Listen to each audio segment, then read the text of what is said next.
Well, hello everybody and welcome back to Coffee Chat. I'm so excited to be hanging out with you guys today and about the topic that we have today. I'm super excited about that. But let me introduce myself. If you've not joined us before, I am Smeraglia. I'm the CEO of Smeraglia Enterprises, Teddy Bear Goldendoodles, Schnoodles, and Twoodles. And I have Carol Tuberville here with me.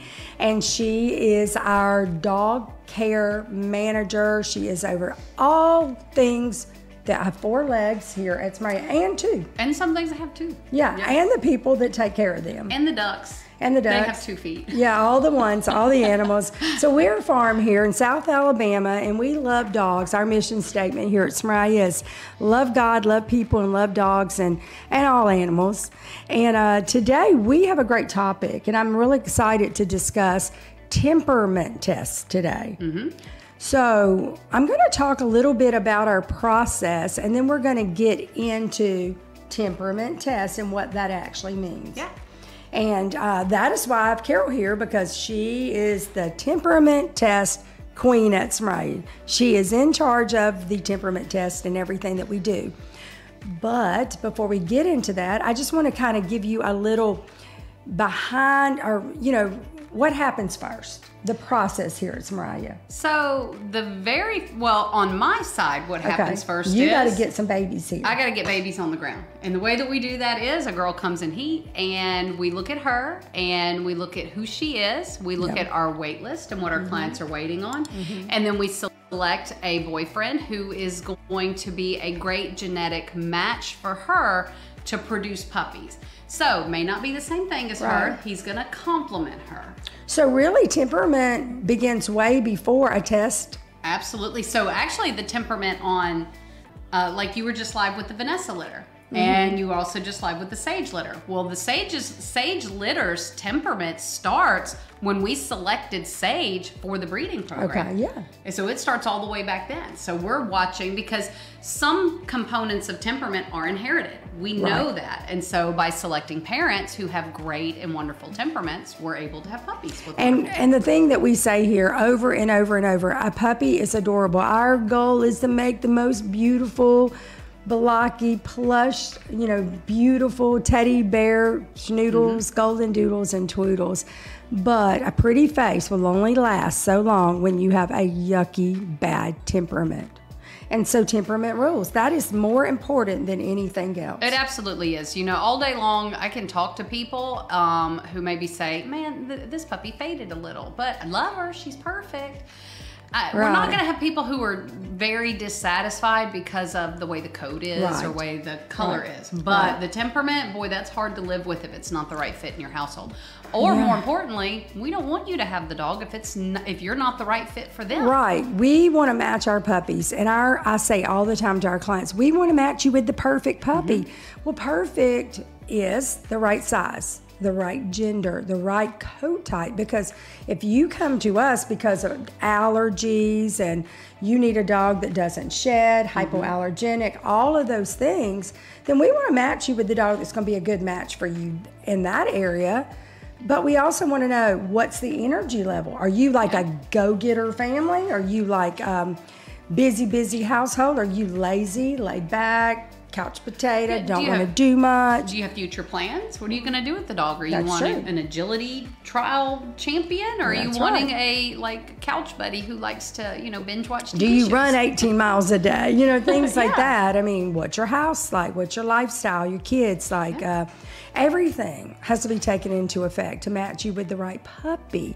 But like I said, it comes even before the puppies are even born. So once we have a breeding, then it takes about 63 days, around that time, for a puppy to be born. And then from the time a puppy is born, there's a lot of things that happen in the life of the puppy from week 1, 2, 3, 4, all the way up.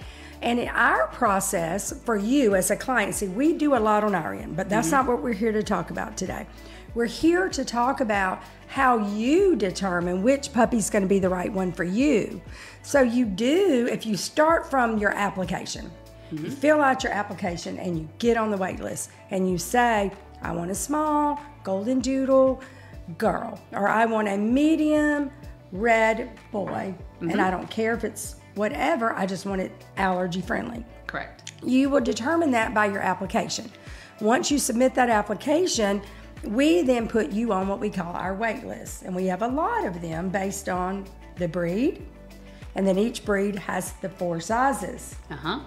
So yeah, so if you're gonna go on a breed, it's kind of like okay, I'm gonna go on this breed, and then I have extra small, small, medium, or large. So you only go on the list that you have selected. Unless, and then this is where it gets complicated, and God love our adoption team for handling this, is if you said you're open on breed, you might be on 3 different extra small wait lists, but then once you match with a litter, you'll be removed from the other wait list. You'll go on all 3 extra smalls.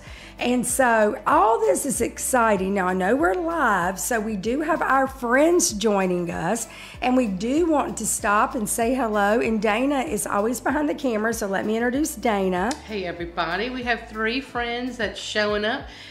Just because we can't see you, we know you're there. So if you want us to say a little shout out to you, just say a little message to us, like Marilyn. Marilyn is watching. Hey, Marilyn. And we're so happy to have Marilyn, because she actually emailed me and said, where could I find you guys? I hadn't seen you in so long and I miss you.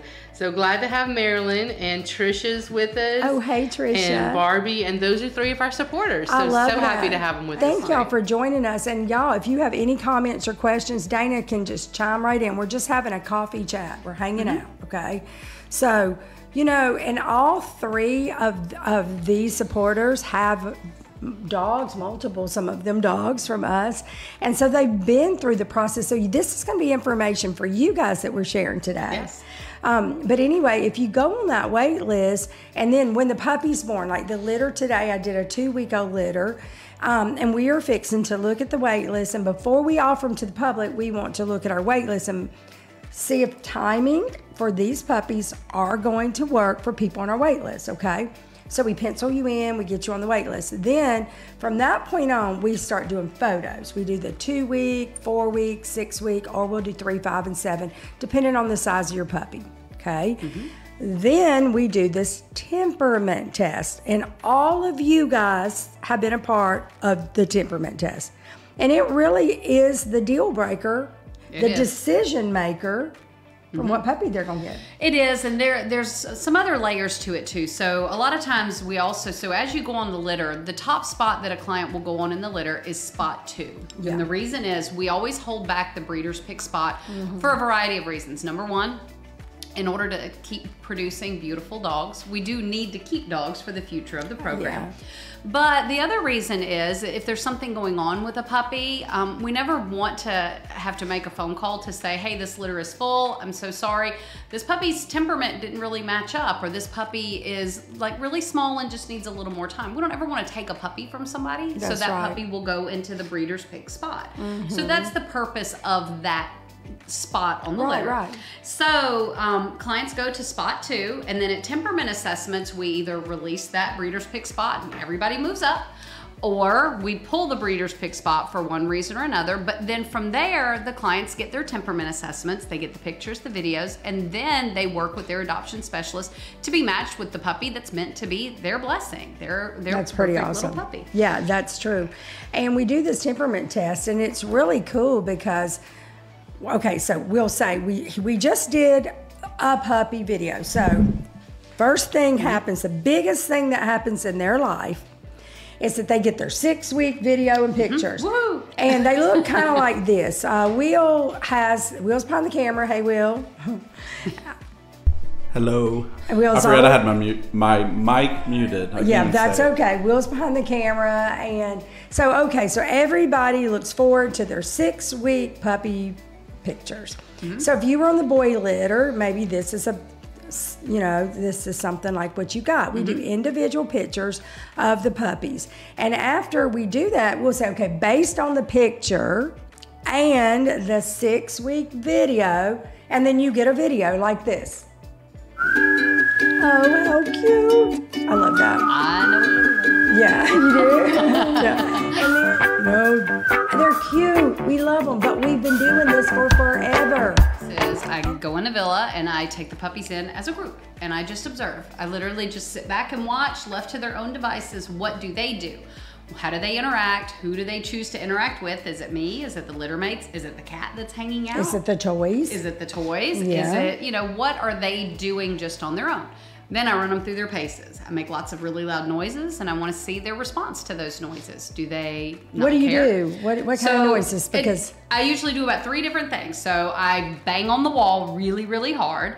And like scare them, like really hard? like really hard, like really hit the wall super hard. And what I want to see is, do they come running over to see what's going on? Do they startle and then recover? Do they startle and then freeze and that's it? We're scared. We're in the corner for the rest of the day. Correct. I want to see that. I also get usually a like stainless steel food bowl, and I'll toss it up in the air and then let it fall. And then a lot of times I'll knock my trash can over. You know, something that could happen just about anywhere. Yeah. And then I just want to see their responses to things that are visually startling, like a trash can falling over, and something that is also going to be just sound startling. And then how do they handle that? I'm also going to pull out treats, and I want to see, do you follow these lures naturally? Do you get really confused? Do you not care about the treats at all whatsoever? I'm also going to create a problem for them to solve. It varies with the puppies based on their size and their level of motivations, but I want to see, okay, do you really work at this problem and try? So as an example, a puppy who I can see is super motivated to interact with me, well, I'm gonna sit on the floor and just kind of create a little barricade. And now I want to see, does the puppy actively work at getting up and interacting with me? Into your face more. Up to my face, because that's what they're motivated to do. Or does the puppy do that for a minute and then give up and go do his own thing? Does he try and then fail and then just sit and bark at me? Or does he cry? Yeah. Or does he keep working at it? I want to see how the puppies handle adversity. Do they have focus? Do they have problem solving abilities? Then once they figure it out or don't, let's stop and let's now try again. Do you have a good memory to remember how you solved it the last time? And so we run them through their paces to kind of see what they're gonna do. We actually go through established tests to figure out, okay, who is this puppy at this moment? Now, what's interesting is this is not the first time we've kind of adjusted temperament tests, because there's a standard temp test that a lot of people use, and it's been around for about, I'd say close to 50 years at this point. It's old. And the thing is it was originally designed to... I'm not calling people 50 old because that's young for y'all. Yeah, but in science, in the way that dogs have and their relationships with people have developed over time, the test was originally designed to determine whether or not a dog would be a good working companion for a police department. That is not That a great is test. why it was developed. Yeah. It was for police officers. Dana, any questions or comments from our supporters? We just have a couple of comments from Don White. He says, hello, we love our 2 puppies. Oh, good. And Nancy Barrow says, I love my Zadie White. Oh, yay. We love that. And I'm sure that they have the best temperaments ever. So, yeah. So that temperament test, for what it was not as useful as we would have liked it to be for matching pets with people. Especially Doodle. Yes, and finding service dogs. Yeah. And so we, a few years ago, modified and adjusted the test to meet our client needs and to be a more accurate assessment of who our puppies... How to match them right with our clients. Correct, for sure. And then now, as time goes by, we listen to our clients and we hear what's going on, and we're always in a process of saying, can we do this better? Now, the answer may be no. We're doing as great as we can. But anytime we feel like it can be done better, we're going to try to do it better. Right, and so we did notice that we put a lot of time into those 6-week videos, those 6-week pictures. And of course, we still want to take our baby's pictures at 6 weeks. But the guy behind that camera doing that video, that's Billy. You guys may have met Billy before, but right now, that's been Billy for many, many years. Will's done it before behind the camera, and Caleb's done it before, but our videographers are behind that camera because this has been something that we have done for probably 15 years. This way. Yeah, this way.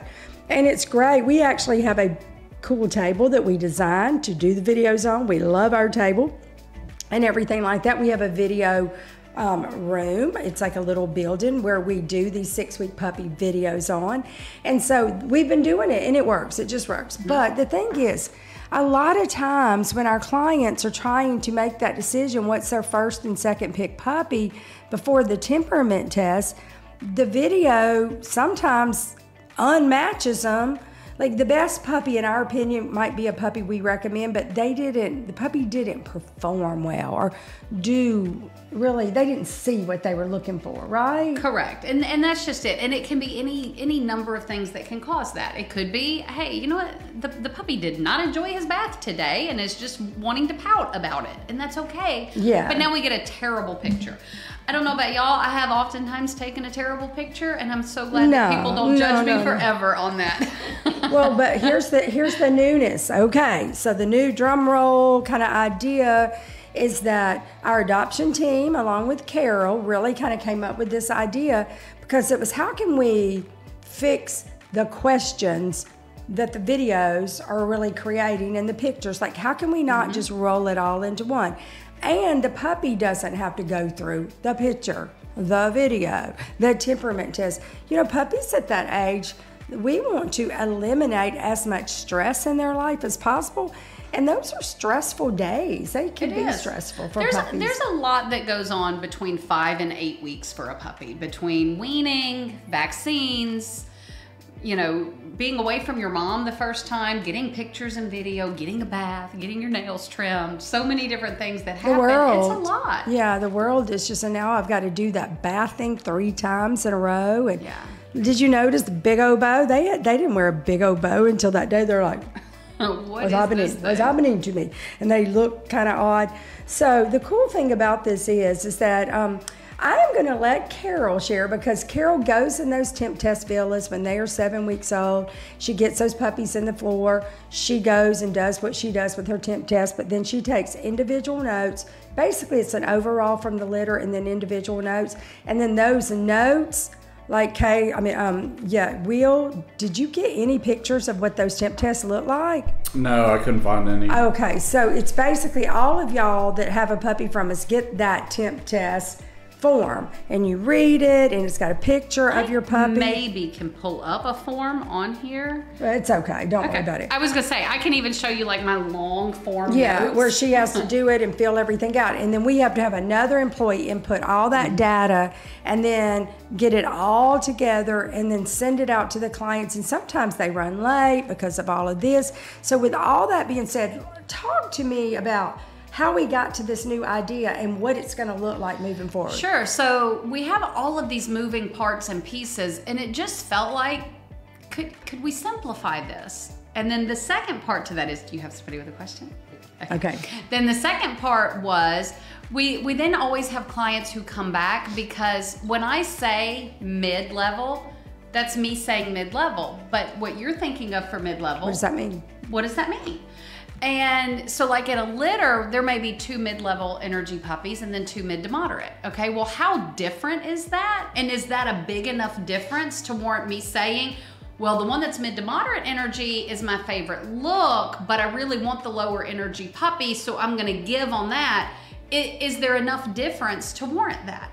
And so those are all questions that clients a lot of times have. We also get questions about other things with the puppies, like who's the biggest in the litter.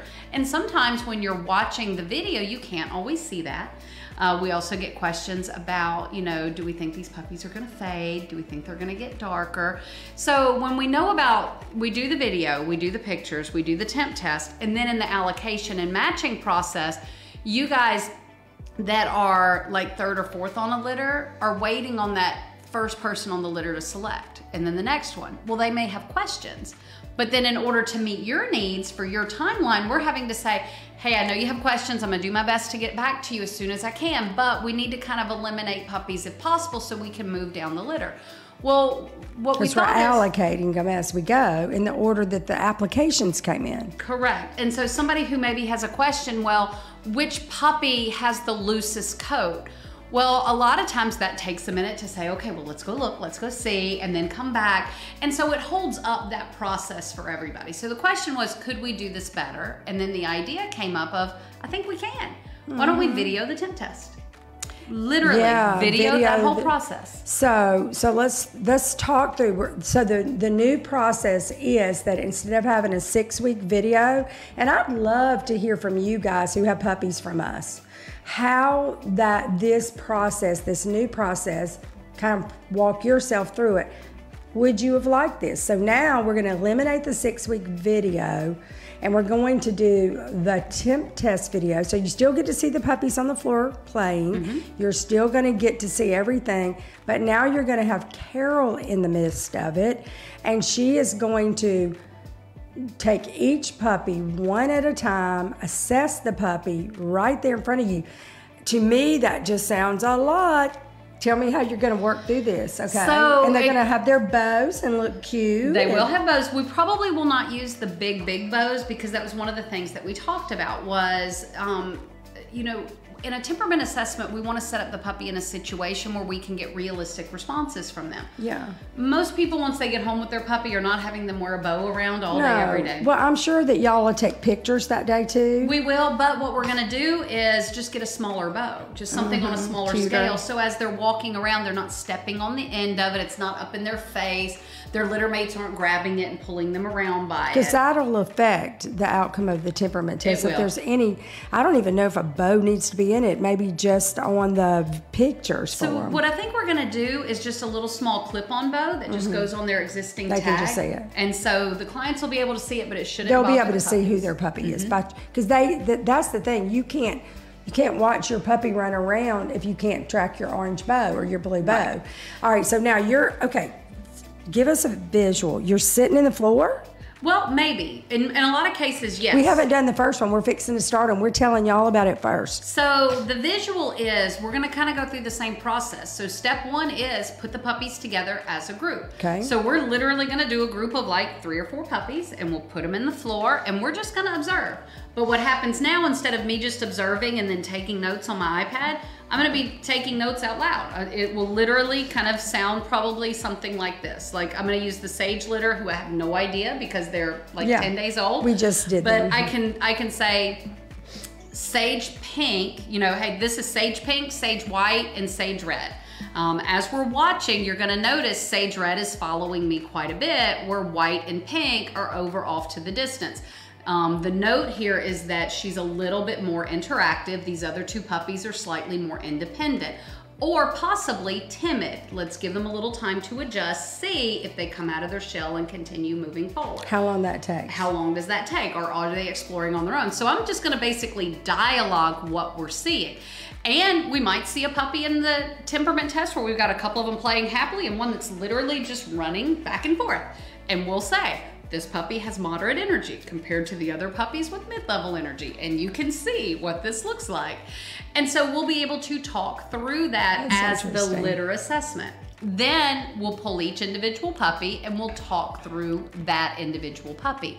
And just the things that are different amongst the litter. Now what's cool is we talked about how the You'll probably have the girls and then the boys. You're not going to have 8 or 10 puppies in a litter running around. No, and it'll be a limit of 3 or 4. We can't have like chaos. No, and we've even kind of talked through that. So like, let's say there's like 6 girls in a litter. We'll do a group of 3 girls and then a second group of 3 girls. So it'll be group 1 girls, group 2 girls. So if I'm getting one of those 6 girls, and I'm gonna watch that whole video. You're gonna get 2 videos. You're gonna get a group 1 video and a group 2 video. Okay, but I will not be getting the boys. You will not get Okay, the boys. okay. The only way if you're on girls, you'll get a boy is if there's 1 boy in the litter, because we do want to see how he interacts with So he others. might be in with 2 girls. Right, he And might then be in say, with now 2 I'm girls." doing his video, but you just get to watch him. Correct. Or like at times, like I know, like with the peach litter as an example, there's 3 puppies, 2 girls, 1 boy. You'll do 'em all And so 3. I would do all 3 together. Right, And okay. then we'll work it that way. And then we'll do individual notes. But one of the cool things, like we talked about, where the temperament assessment actually starts when we select the parent for the breeding program. Well, we've gotten such consistency of temperaments because of doing that over the years. As a rule, the litter gets a temperament assessment, and then we Right, just right. talk about the things that make the puppies different. But my favorite temp tests that make me feel, and I know make you feel really successful, are the ones that are so consistent Yeah. that a client can pick strictly based off looks. There's literally not enough differences between the puppies to say, get this one over that. But you know what's interesting is that when we have the 3 puppies that are so consistent, there's 3 in the litter, and Carol's basically given the overview of the litter, we'll send the temperament test for like red, pink, and green. And what'll happen is they'll be like, well, the temperament tests are identical. There's nothing different. I mean, did y'all just copy and paste? And we're like, That's success, people, but it is. It's hard for them to understand that we bred a litter that is so consistent. But I think we have a question now. Well, we have a comment from Rachel Miller. She says, video temp test will be an awesome resource to help in the adoption process. Exclamation point, exclamation point. Really will make selection easier. Mm-hmm. Yes. So on that, hey, did we copy paste? My answer to that is always yes. We copied and pasted this puppy to this puppy to this puppy. Not the assessment. We copied and pasted those puppies. Yeah, is what the mom did there. Yeah, she just said we have consistency in breeding, and that is something that I'm very proud of. But then you can say, but then Carol also evaluates the puppy, and she might say, oh, we have a hernia. Or I am noticing a little turned in eyelid right here, so we'll take care of that. Yeah, Dana, you got another comment? Oh, okay. And so that is how that will work. Yeah, so we'll be able to address that right there and to show it. So if a puppy has a little bit of an underbite, strictly cosmetic. You're evaluating the puppy. And I'm going to show it right there and say, a little bit of an underbite. This will not cause any issues. Sometimes we'll see that when we breed for that little bit like blockier head.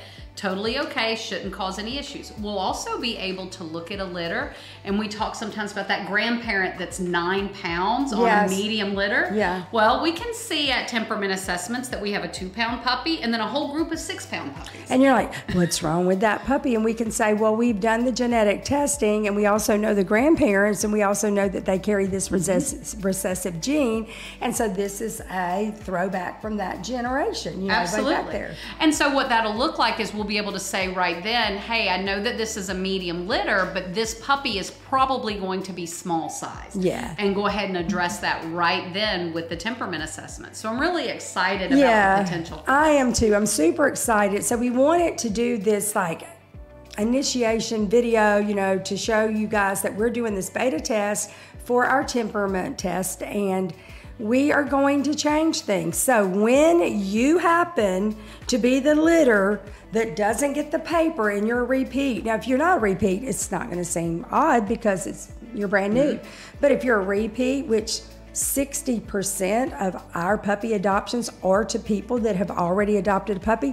So this process is going to feel a little different, but it should feel better. And it should be, you should enjoy it better. And one thing I will say too, so I do, for what are temperament assessments? So one of the things I do want to say is temperament assessments are an evaluation of who that puppy is at that moment. It's a window into them at that moment Correct. of life. It's not entirely predictive of future behavior because that's socialization, learning, and training.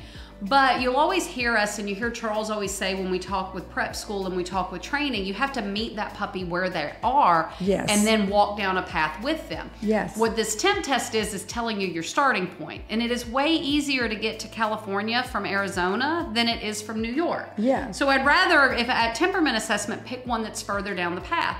And if I only have a car to drive, I'm going to really struggle to get to California from Hawaii. Right. And so that also is what the temperament test. So the temperament test is designed to say, okay, this puppy is not going to work for you. This puppy is showing some timid traits. And you have a household that is changing all the time. You got a lot of kids in and out all the time. And timidity probably isn't best for you unless you're going to do a lot of like prep school. And this will help from returns or people saying, I got the puppy that wasn't the right fit. This is going to save you guys that are trying to match your puppy, pick your right puppy. This is going to help make sure that you get the right puppy, which at the end of the day is the heart of every single thing that we do here at Smeraglia. So if you're brand new and you're getting this and you don't understand, our adoption team will take this little conversation, this coffee chat, and you might find this in your inbox coming up in the very near future because you are on our wait list and you might need to understand what is going on. Yeah. This isn't how we always did it. And hey, you guys are the first to hear about it. Like, this was an idea that we've just fleshed out. We have not put it in practice yet, but it'll be exciting to see how it evolves and how we continue to evolve. I know a lot of y'all watch these videos later after the live finishes. I want to hear your feedback. Please reach out to us. Please give us your feedback because you guys are we really love getting feedback from you. We trust y'all. We know that you're going to tell us the truth. You're going to give us good feedback. And we make decisions based on the feedback that we get from our clients, our potential clients. So I'm just super excited to share this news today. It's been really good. It is, and I'm excited too, because like you said, we take the feedback, we take it to heart, we really kind of chew on it and come up with ideas. So that's exactly where this came from. All right, guys. Well, thank you for joining Coffee Chat with us today. We'll be back next week for Coffee Chat. It is typically always Tuesday at 3:15. We had a situation, I wasn't feeling so well yesterday, so we moved it to Wednesday. But even Coffee Chat, you know, if Wednesday's better than Tuesdays, let me know. We will even adjust Coffee Chat to make it work for you guys. You guys have a great day, and we'll see you later. Bye, guys. Bye-bye.